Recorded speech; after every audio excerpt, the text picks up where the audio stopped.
Negating. It's a cold, wet one this morning as I go and get my breakfast. A few of you have been saying, Nick, why aren't you talking about tech? Your walk and talks normally talk about tech. Well, okay, I agree. Let's talk about tech. Let's talk about AI, shall we? AI is it's the phrase that's probably the most misunderstood and the most used, actually. Artificial intelligence. We have the early breakthroughs in machine learning and deep learning, and some of the AI that's embedded in this phone and your phone and what have you. Some of the AI that recognizes speech, loads your maps for you, all those kinds of things. Siri even. So we forget that AI has been around for a while, and of course we had the explosion in generative AI, built on 6 or 7 large language models, depending on what the tech stack, Intel's, Google's, Microsoft's, OpenAI, and so on. And these generative AI tools have been a blessing and a curse, haven't they? Because they do help with, especially if you're a small business, a sole entrepreneur, maybe a student, or maybe somebody's just curious. They do help you get access to information. They help you with tasks and productivity, creating pitches, writing scripts and text and letters, CVs, all of those kinds of things. And there's another generation, isn't it, on the back that will help you write books and all these kinds of things. And I still have the fundamental problem is that the source and reference data is unknown. So you could be walking straight into e-discovery, plagiarism, copyright issues, and it's quite clear the large language models, the companies behind them, are not going to reveal their source data. But having said that, though, that's a big reason why the big companies can't really embrace generative AI, because of compliance and legal and so on. So what comes next? Well, if you remember, there's process engineering and intelligent machines on the factory floor. That's another form of AI, but that's very much process-led, task-led.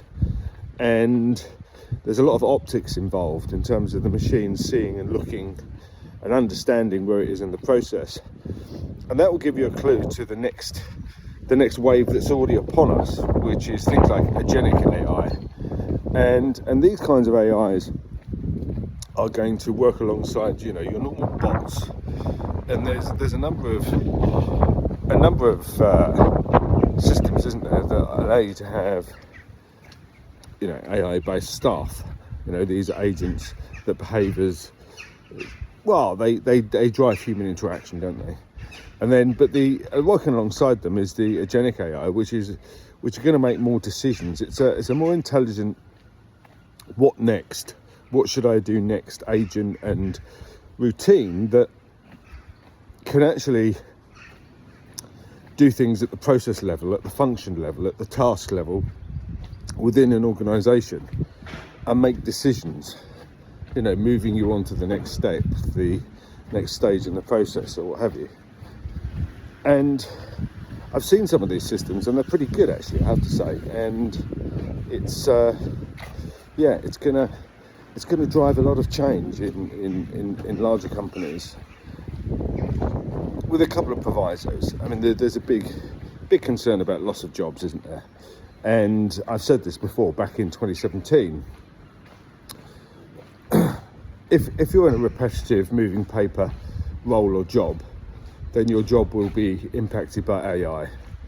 If your job involves creative decision making, by and large you're fine, right? Because AI is not creative in a pure human sense. It still needs the inputs from us, doesn't it?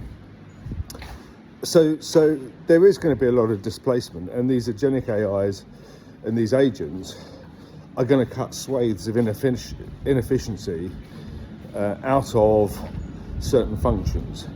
And I've argued for ages that the Web 2 client server model on which most companies are built, sort of enterprise resource planning, accounts, Oracle, SAP, what have you, are inherently inefficient anyway, and they are, in a sense, designed to harbour cost, create friction and inefficiency.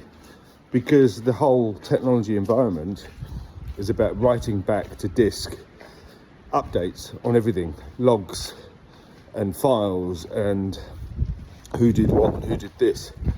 And I've always had an issue with that, because friction time cost is 40-50% of a company's cost base, and technology is meant to help you.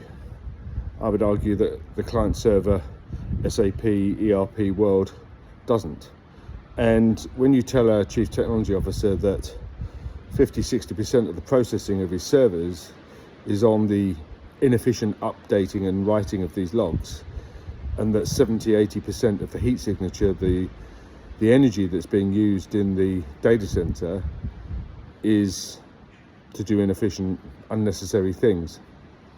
So AI is going to make a big impact. And then if you want to get rid of client server, you've got to go to Web3. Talk soon.